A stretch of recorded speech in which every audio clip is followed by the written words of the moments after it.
আমাদের যদি পরের এক্সাম্পল যদি এয়ারক্রাফট সম্বন্ধে বলি, A5 এয়ারক্রাফট, ফাইটার এয়ারক্রাফট, এটা সবই আছে, এখানে লেখা আছে অনেক কিছুই।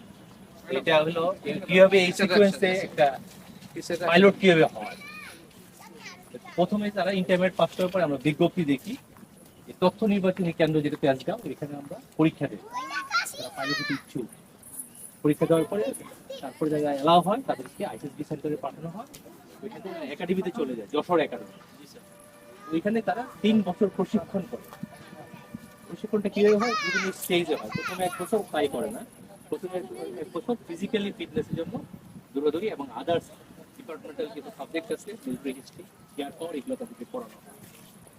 Those who are qualified theory, they will go for flying after 1 year.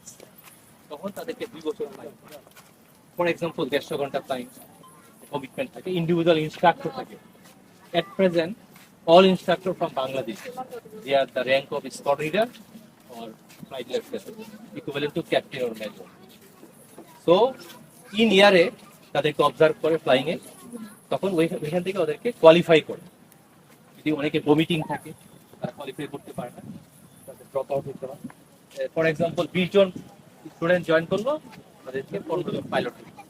তো ওটা ওই সাইডে আপনারা দেখছেন PT6 aircraft, piston engine, 9 cylinder radically, হ্যাঁ, ওটাতে যারা কোয়ালিফাই করে ওদেরকে পড়ে। ওইখানে আরেকটা এয়ারক্রাফট আছে ফুগা বা T-37, হ্যাঁ, টার্বোজেট ইঞ্জিন, ওরা ওদেরকে পড়ে কমিশন পাওয়ার পরে আমরা জানি প্রাইম মিনিস্টার শেখ হাসিনা যা বা প্রাইম মিনিস্টার বা প্রেসিডেন্ট যা, তাদেরকে নেক্সট আবার ওই সিকোয়েন্সে আসতে হয়, ফাইটার ট্রেনিংতে আবার অংশগ্রহণ করতে হয়। ওটা যারা ওভারকাম করে তাদেরকে A5 অথবা এট প্রেজেন্ট, এগুলো লাইভ চলে গেছে, এট প্রেজেন্ট F6 বা F7, লেটেস্ট আমাদের যেটা আছে MiG-29, যেটা আমাদের বর্তমান প্রাইম মিনিস্টার আমাদেরকে 1998 আমাদেরকে এনরোল করেছিল ফ্রম রাশিয়া, এবং এটার ম্যাক হলো 3.8, মানে বাংলাদেশের সবচেয়ে হাইয়েস্ট। আর F7 যে ফাইটার যেগুলো আছে 2.6 বা 2.7 ম্যাক নাম্বার, বুঝতে পারছেন তো? Speed of the aircraft by speed of the air.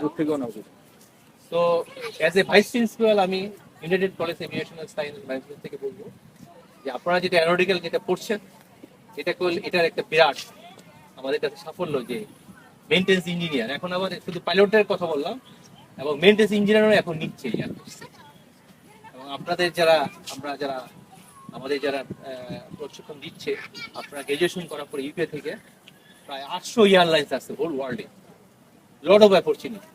কিন্তু আপনাদের এটা ব্রেনে ঢুকাইতে হবে যে মানে অ্যাজ এ মেইনটেন্স ইঞ্জিনিয়ার হিসেবে মানে হার্ড অ্যান্ড ফাস্ট ট্রাই করতে হবে একজন ডেডিকেটেড ইঞ্জিনিয়ার হিসেবে।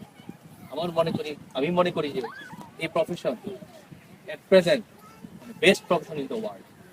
ফাইন্যান্সিয়াল পড়ে, মেন্টাল পড়ে, হোল ওয়ার্ল্ড আপনারা ভিজিট করতে পারবেন।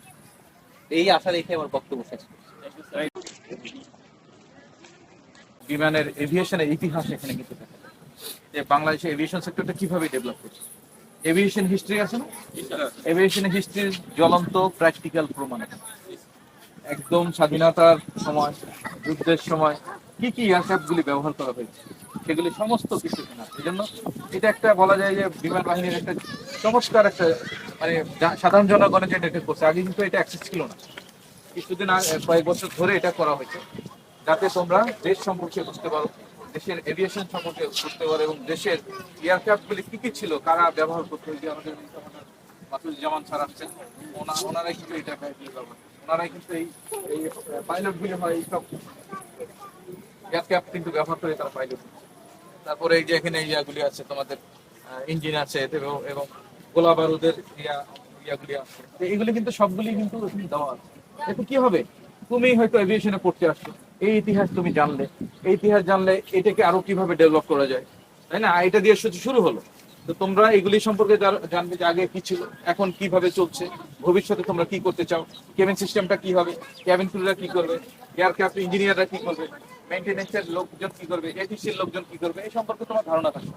তারপরে তুমি চিন্তা করবা কোন লাইনে আমার ঠিক হবে, তাই না? আমি কি মেইনটেনেন্স করবো, ম্যানুফ্যাকচারিং এ যাবো, নাকি ক্যাবিন সিস্টেমে যাবো, কোথায় যাবো? এই জিনিসগুলি তোমরা আজকে ফিল করলা, অনুধাবন করলা, এরপরে তোমরা আরো নিয়ে অ্যানালাইসিস করবে যে আমরা এভাবে ধীরে ধীরে মানে তোমাকে স্টিমুলেট করার জন্য ব্রেনকে আরো